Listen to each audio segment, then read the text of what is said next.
Om Swastiastu. Assalamualaikum warahmatullahi wabarakatuh. Salam sejahtera bagi kita semua. Salam budaya, salam harmoni. Baik, kami dari kelompok 4 akan presentasikan mengenai analisis laporan keberlanjutan PT Perusahaan Listrik Negara atau PT PLN pada tahun 2020. Namun sebelum itu, izinkan kami memperkenalkan diri terlebih dahulu. Perkenalkan, nama saya sendiri adalah Komampuri Aryani dengan NIM 2017051021. Dan rekan saya, Iva Maharani dengan NIM 2017051005. Dan rekan saya, Ide Bagus Putuweda Ananta dengan NIM 2017051013. Dan rekan saya yang terakhir yaitu Putu Ari Handayani dengan NIM 2017051028. Baik, materi pertama akan dipresentasikan oleh rekan saya. Untuk rekan saya dipersilakan. Baik, terima kasih atas kesempatan yang diberikan kepada saya. Jadi untuk yang pertama, saya akan menjelaskan secara singkat apa itu PT Perusahaan Listrik Negara atau PLN. PT Perusahaan Listrik Negara atau PLN ini merupakan perusahaan milik BUMN dan sudah memiliki 11 anak perusahaan yang tersebar di seluruh Indonesia berdasarkan fungsi dan kebutuhannya. PT Perusahaan Listrik Negara merupakan perusahaan yang bergerak di bidang listrik, gas, dan yang kemudian dipecah menjadi dua perusahaan berbeda, yaitu PLN, Perusahaan Listrik Negara, dan PGN, yaitu Perusahaan Gas Negara. Status perusahaan PLN pun dipindahkan di bawah Kementerian BUMN. PT PLN pun berkembang sebagai perusahaan penyedia tenaga listrik, pembangkit tenaga listrik, telekomunikasi, keuangan, dan pelayanan pemeliharaan. Next. Sebagai badan usaha milik negara yang memiliki tujuan untuk menyediakan tenaga listrik bagi kepentingan umum dengan harga terjangkau, PT PLN sangat memperhatikan terjadinya berbagai perubahan fundamental pada lingkungan bisnisnya. Mengingat besarnya peran tenaga listrik bagi peningkatan kesejahteraan masyarakat dan pembangunan nasional, PT PLN mengusung transformasi PLN Power Beyond Generation dengan 4 aspirasi. Yang pertama, green, yaitu menghadirkan energi ramah lingkungan. Kemudian ada inovatif, yaitu modal dan layanan bisnis yang inovatif. Kemudian ada customer focus, yaitu kualitas dan layanan kelas dunia. Serta lean atau penyedia listrik yang lincah, andal, dan kompetitif bagi pelanggan rumah tangga, bisnis, dan industri. Next. PT PLN ini pertama kali didirikan sebagai jawatan listrik dan gas berdasarkan penetapan pemerintah nomor 1 SD-1945 tanggal 27 Oktober 1945. Selanjutnya menjadi perseroan terbatas dengan nama PT PLN berdasarkan akte nomor 169 pada tanggal 30 Juli 1994 dari Sucipto Notaris. Kemudian perusahaan ini tuh berkantor pusat di Jalan Trunojoyo, Blok M, Strip L, nomor 135, Kebayoran Baru, Jakarta. PT PLN ini berkembang dan kini telah menjadi salah satu korporasi yang memiliki dan mengelola aset kelistrikan terbesar di Indonesia dengan memperhatikan sustainabilitas industri kelistrikannya. Total kapasitas pembangkit yang dikelola oleh PLN sampai akhir tahun 2020 adalah sebesar 63.336 MW. Untuk selanjutnya akan dijelaskan oleh rekan saya. Terima kasih. Baik, terima kasih atas waktunya. Di sini saya akan melanjutkan materi dari DIPA. Terus selanjutnya itu menganalisis persentase kelengkapan dan kesesuaian tiap aspek pada pengungkapan standar GRI dari PT PLN ini. Next.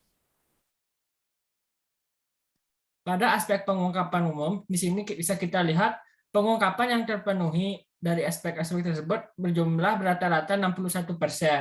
Sedangkan yang tidak terpenuhi yaitu 39%. Next.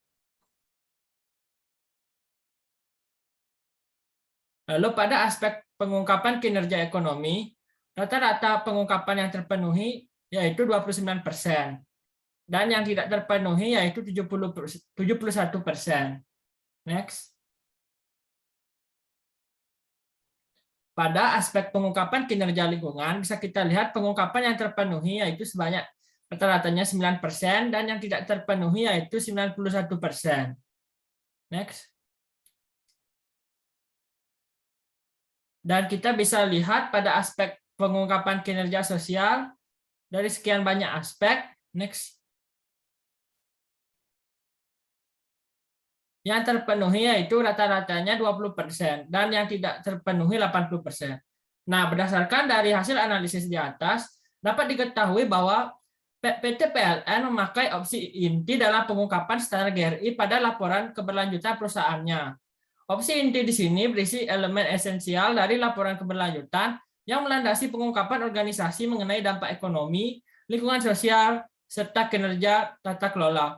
Berdasarkan dengan hasil yang sudah diidentifikasi tadi, diketahui jika PT PLN hanya mengungkapkan 34 poin pengungkapan umum dari total 56 poin yang ada. PT PLN juga hanya mengungkapkan sebagian topik spesifik yang dianggap material untuk organisasinya. Pada pengungkapan kinerja ekonomi, PT PLN hanya mengungkapkan 5 poin dari total 17 poin yang ada. Kemudian pada aspek lingkungan yang diungkapkan terbilang sangat sedikit, yakni 3 poin dari total 32 poin yang ada. Nah, sedangkan pada aspek sosial, PT PLN hanya mengungkapkan sebanyak 8 poin dari total 40 poin yang ada. Sekian dari materi yang dapat saya sampaikan, selanjutnya bisa dilanjutkan oleh rekan saya. Terima kasih. Baik, di sini saya akan mempresentasikan mengenai kualitas laporan berkelanjutan. Yang pertama ialah mengenai akurasi.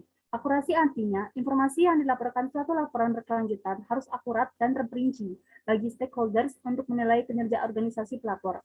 Dapat dilihat pada PT PLN, setiap laporan disusun dengan angka yang tidak bulat dan membuat perbaharuan acuan sehingga tingkat akurasi masa kini dapat lebih baik dibandingkan acuan sebelumnya. Pada LK strip 2018 menggunakan nilai NCV IPCC strip 2006 tier 1. Sedangkan LK 2019 dan LK 2020 menggunakan nilai NCV nasional, yaitu tier 2, di mana tingkat akurasinya lebih tinggi jika dibandingkan data tier 1. Next. Lalu selanjutnya yaitu keseimbangan. Keseimbangan artinya, informasi yang dilaporkan suatu laporan berkelanjutan harus mencerminkan aspek positif dan negatif dan kinerja organisasi pelapor untuk memungkinkan penilaian yang beralasan atas kinerja secara keseluruhan. PT PLN melaporkan kehadiran tenaga listrik secara umum memberikan berbagai manfaat positif pada aspek sosial maupun ekonomi.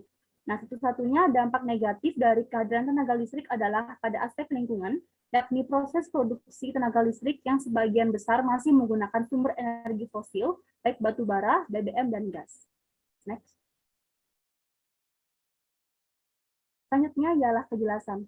Kejelasan artinya, organisasi pelapor harus membuat informasi tersedia dengan cara yang dapat dimengerti dan dapat diakses oleh stakeholders yang menggunakan informasi tersebut. Laporan berkelanjutan PT PLN dalam beroperasi dan menangani keluhan pelanggan, PT PLN juga menyediakan berbagai saluran komunikasi yang mudah diakses dan terus memonitor setiap waktu. Next. Yang selanjutnya ialah keterbandingan. Keterbandingan artinya, organisasi pelapor harus memilih, menyusun, dan melaporkan informasi secara konsisten. Informasi yang dilaporkan harus disajikan dengan cara yang memungkinkan stakeholders untuk menganalisis perubahan kinerja organisasi dari waktu ke waktu, dan yang bisa mendukung analisis relatif terhadap organisasi lainnya. Dapat dilihat pada gambar juga, jika laporan PT PLN dapat dibandingkan perubahannya dari tahun ke tahun, baik berupa penurunan maupun kenaikan. Next. Yang selanjutnya ialah keandalan. Keandalan artinya, organisasi pelapor harus mengumpulkan, mencatat, menyusun, menganalisis, dan melaporkan informasi serta proses yang digunakan dalam persiapan pelaporan dengan cara yang dapat diperiksa dan memiliki kualitas dan materialitas informasi. Besarnya subsidi listrik dalam 1 tahun anggaran secara final ditetapkan berdasarkan hasil audit atas ketaatan penggunaan subsidi listrik dan dilakukan oleh auditor yang ditunjuk Menteri Keuangan, Direktorat Jenderal Anggaran. Next. Dan yang terakhir adalah ketepatan waktu. Organisasi pelapor harus melapor secara rutin sehingga informasi tersedia tepat waktu bagi stakeholders. Laporan berkelanjutan ini diterbitkan setiap tahun. Di dalam laporan berkelanjutan PT PLN juga membahas pandemi COVID-19 yang merebak pada bulan Maret 2020 bersamaan dengan tahun diterbitkannya laporan ini, sehingga laporan ini terbukti terbit tepat waktu. Next. Baik, sekian materi yang dapat saya sampaikan. Selanjutnya akan dijelaskan oleh rekan saya. Baik, untuk materi selanjutnya, di sini adalah prinsip GRI standar. Jadi, prinsip GRI standar ini merupakan penentuan konten laporan PLN yang didasarkan pada 4 prinsip GRI standar, yaitu yang pertama, keterlibatan pemangku kepentingan atau stakeholder inclusiveness dan materialitas atau materiality, konteks keberlanjutan atau sustainability konteks, dan kelengkapan atau completeness. Yang pertama adalah keterlibatan pemangku kepentingan. Jadi prinsip ini mengharuskan pemangku kepentingan dilibatkan dalam proses pelaporan, mulai dari penentuan konten laporan hingga pemberian masukan terhadap laporan yang telah dipublikasikan. Untuk yang kedua, yaitu materialitas.